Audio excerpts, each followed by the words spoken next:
Hey everybody, it's Vicky with Dementia with Grace. I'm coming to you today with some new information about caregiver stress. We have a behavior management series, and I will continue to record videos that address different behaviors and interventions and tips and tricks on how to mitigate those behaviors and have easier, peaceful days, more peaceful days. But I've gotten a lot of feedback about needing some more information about caregiver stress and caregiver burnout and caregiver issues. And so we're going to start a new series today on caregivers and what they encounter when they first start the caregiving journey, deeper on into the caregiving journey, the end of the caregiving journey. All of these videos in this series will address specific issues related to the caregiving journey. Today, we're going to talk about 3 of the most common feelings, emotions that caregivers experience. And those 3 are anger, helplessness, and guilt. Those 3 things tend to be the things that are most prevalent. There's lots of feelings, and we will talk about more feelings in some more videos. But these 3 are the most prevalent that people search for, that people ask me about, that almost always come up in conversation. Even if we start talking about mama's behavior, we end up talking about daughter's stress. So we want to address those things, okay? I want to say too, there are a lot of men caregivers. There are a lot of good men caregivers, but for the most part, caregiving falls on the shoulders of a woman. The daughter-in-law, the sister, the wife. There are just many more women caregivers than men. It just happens to be that way. And women, as we know, are more emotional for the most part than men. There's a lot, we were born apologizing. For most women were. Some women are not. Obviously, I'm making a generalization, but there's a lot of guilt that goes on in a woman's life. Anger, not so much. So let's talk guilt first. We're going to talk about anger, helplessness, and guilt, but let's start with guilt. There's a lot of issues that happen over the course of a general day of caregiving. There's baths to get, there's meals to make, there's clothes to fold, there's activities to provide. there's a lot that goes on in the life of a caregiver if you are taking care of your person 24 hours a day, which absolutely happens as the disease progresses. The person is no longer able to live on their own, but they may not be, quote, severe enough to need nursing home care. They're just kind of in that middle ground right there, where they may not even be, quote, sick enough to go into a nursing home. There's no option but to take care of them at home. They cannot be alone. They're not sick enough to go to the nursing home. And there's that valley right there. It definitely feels like a valley, and I know that. And there's a lot of guilt there sometimes of, I should be doing more. I should be doing things better. I should be doing things different. And there's a lot of guilt associated with that, especially when you have some failures in there. When you can't get your husband to eat, or you cannot get your mama to bathe, or you cannot accomplish the medicine pass, giving out the medicines. There's a lot of guilt of, if I were a better blank, a better sister, a better daughter, a better wife, I would be able to accomplish this. And that's just not the case. Better is just not the case. Most people are doing the very best they can with what they know. And I want to let you know that. I want you to absolutely feel that and get that deep down inside. You are doing the best you can with what you know. When you know better, you do better. When you know more, you do more. But a lot of folks, this is their first time caregiving for somebody, especially an elderly person. And although some of the same things you do for an elderly person are the same things you did for your children back when they were little, you have an adult-sized person that you have to bathe, or that you have to feed, or that you have to wrangle if they're getting into something. It's very different than a 2-year-old. You know, you can pick a 2-year-old up and take her with you, take him with you, and you cannot do that with an adult. It's similar and it's very different. So trying to apply what you know as a mother or a grandmother, or what you can do for a young person, is helpful when you apply that to an elderly person, but it doesn't always translate. It doesn't always make sense. You can't always do the same things or do it the same way. So there's a learning curve, and for some folks, this is a pretty steep learning curve as to how to do things. And listen, some things you did yesterday that worked perfectly are not working at all today. And so you can absolutely feel the guilt of, if I were better, this would be easier. And that's just not the case. Caregiving is hard. It is hard. And I know that, and I recognize that, and I honor that. I've been there in the trenches. I've taken care of people alongside very good colleagues, trying to get a bath or do some medicine, or get them to eat something, or they're losing weight and we've got to get them to eat. It's not just a fact of they need to have 3 meals a day. There's something going on that we need to get more protein in. Maybe they've got a skin tear, some skin issues, and we've got to get more protein on board. And all they want to eat is ice cream, which obviously has no protein. So I've been there, and I failed, and I have succeeded, and I've learned things. And so and when you learn something and you do get something to work, that's when you need to say, okay, I'm doing good. Give yourself a little pep talk. A lot of folks will say to me, I just feel like a failure. I just feel like I'm just not doing what I should do for Mama. My brother that lives out of town makes me feel like I'm not doing enough for my mother. Whatever, all of those feelings. Okay, so what I want you to do is, I want you to imagine that you are not talking to yourself, but you're talking to a friend who's the daughter of a daughter of a person with dementia, or the wife of a person with dementia. And I want you to tell her the things you tell yourself. Think about that for just a second. I want you to say, because you're saying to yourself, I'm not enough. So say to that person, you're not enough. You're not enough. You don't know what in the world you're doing. If you were better, this would be easier. Can you imagine saying that to another person? I mean, no, you would not, unless you're heartless, and I don't believe you're heartless. You wouldn't be searching for, ways to handle things if you were just, that kind of person. You are doing the best you can with what you know. I believe that. I believe most people are. And let me tell you another little trick, and I talked about this in a Facebook Live. Always assume that the person that's taking care of your person, whether it's a CNA or a PCA at the hospital, CNA at the nursing home, PCA at the hospital, a home sitter, always assume that they're doing the best they can until they prove you otherwise. Okay? That's just a basic tenet that I live with. I assume the best about people until they prove me otherwise. So do that with caregiving. Okay, now apply that to yourself. Assume that you're doing the best you can unless you have a good reason to believe otherwise. Now, if there's some issues in the past, if there's something that, whatever, you might need to talk about something, about that. We'll get that into that to anger. You might need to talk to somebody about some angry feelings that maybe you've had for years and years and years towards your person, and that's impeding your caregiving. That's okay. But in the general scheme of things, you're doing the best you know how to do. So give yourself some grace. Okay, the next one is anger. Anger is really a grief response. If you're angry at the situation you're in, at life, if you're angry at life, if you're angry at God, if you're angry at the situation, because this should not be happening to my mother, or this should not be happening to me. It's okay to have that feeling. Yeah, that may sound like a selfish feeling, but you know what? Feelings are feelings, and we have them, and we can't control them as they come. We can control how long they stay, but we can't control how they come to us. And so if you have anger about the fact that, I just got my kids raised and out of the house, and I'm finally enjoying the time with my husband, and we're trying to, we can travel, and, we can enjoy ourselves, and now, bam, this is happening to Mama. And, I'm going to have to deal with, taking care of her and taking care of this disease. my daddy may have to move in with us, or, my parents may have to move in with us when I just got my craft room set up. It's okay to feel that feeling. It's okay. You just can't lay down and wallow in it, because that's not going to move you forward.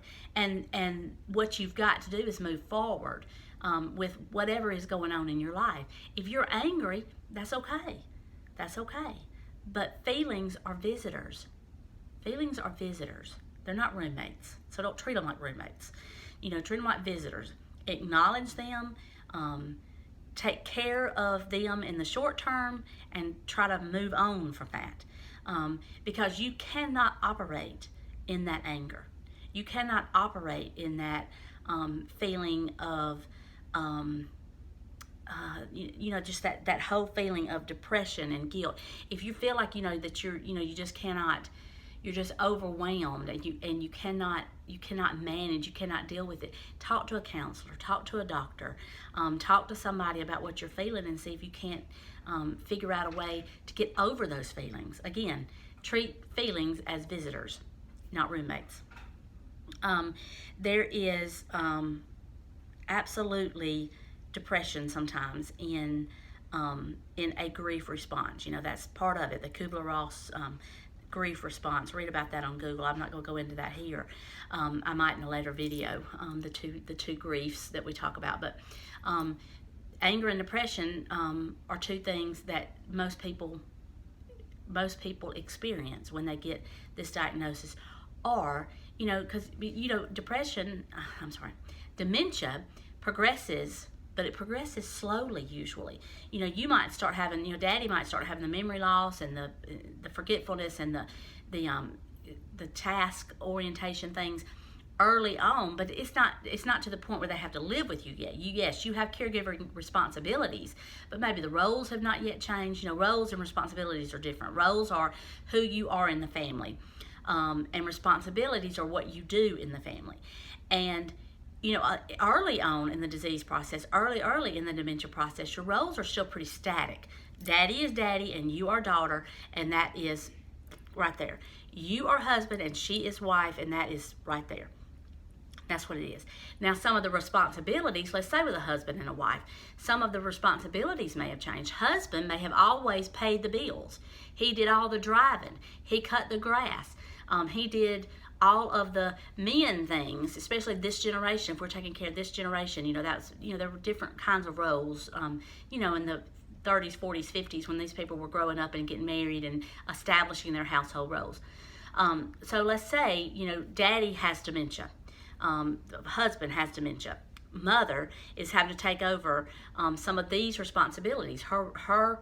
Her role is still the same, but her responsibilities are a little bit different. She's having to take over the checkbook now. She's having to do the driving. She is either having to cut the grass or hiring that done, or asking a son or a grandson to do those kinds of things. So her role and her responsibility is about the same. Now, when that reverses, I didn't say that right. Her roles are the same. Her responsibilities are a little bit different. When that changes, when she has all these responsibilities, and then her role changes because her husband doesn't really understand that she's his wife and doesn't understand where she is in the scheme of things as her role. If he no longer recognizes her as a wife but a stranger, then her role has reversed. Her role has changed. Not really reversed, but her role has changed. Now think of mother-daughter. Mother, dementia, daughter. You may have some more responsibilities, but you may have always kind of been, responsible for helping mama get the groceries, or helping mama pay the bills, or helping mama do these kinds of things as her daughter. When the role changes and you are more like the mother and she is more like the daughter, then that can cause a lot of anger and a lot of stress, because it's you don't understand why that has changed, and it feels very foreign to you. When you've always been in the subjective subservient position, and now the roles are reversed, it can cause a lot of anger and just general emotional disruption. Those are just the kinds of things you need to work out, that you're going to have to learn how to breathe through. You might need some support. You might need some support from a support group. And there's, we have a good online support group on Facebook called Dementia with Grace. Just look up the group, Facebook group, Dementia with Grace. We'll be glad to have you. You have to, be invited. It's a private group. There's lots of local groups around through the Alzheimer's Association, through different hospitals, libraries have some groups. Just get on Google and Google your area and try to figure out if you can get some local support. That helps a lot. Anger too can be, I've got a few notes down here. Anger too can be at life, at God, at the situation.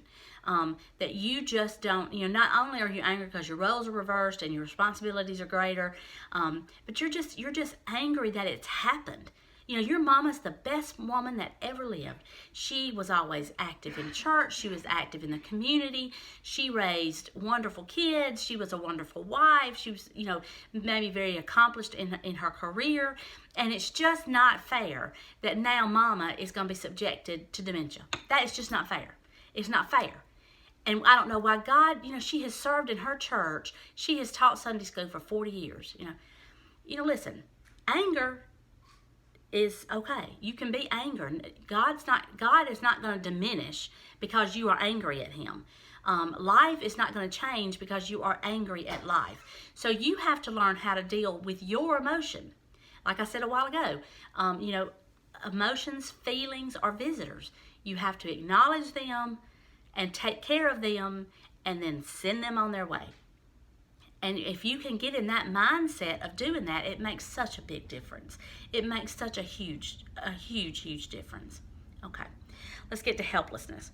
Helplessness is just feeling overwhelmed. It's just, I cannot do this. I'm not, it's more of an anxiety feeling than an angry feeling. Helplessness is very, very much anxiety producing. It's too much. I can't do it. I'm not equipped. I don't know how to do this. I don't know anything about dementia. I don't know. It's that kind of feeling. And so again, feelings are visitors.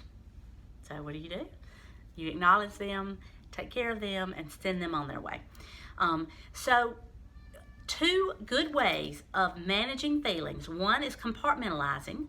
And that is just, that one day at a time. Okay, that's the poster boy for compartmentalizing. You're going to take it one day at a time, 1 hour at a time, one task at a time. Don't think about, if it's time to get daddy a bath in the morning, and you're also worried about if he's going to eat lunch or he's going to eat supper. You're wondering about if he's going to sundown again today like he has the last week. All of those things. Okay, don't think about all of those things. Compartmentalize all of those things.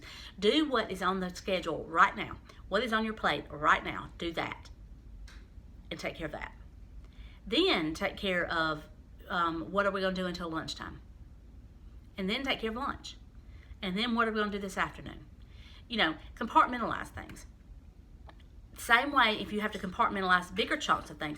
If daddy's just now come to live with you and you're worried about, well, that happened fast. A year ago he was living on his own and now he's living with me. I wonder in the next year, am I going to have to put him in a nursing home? Maybe, but that's next year.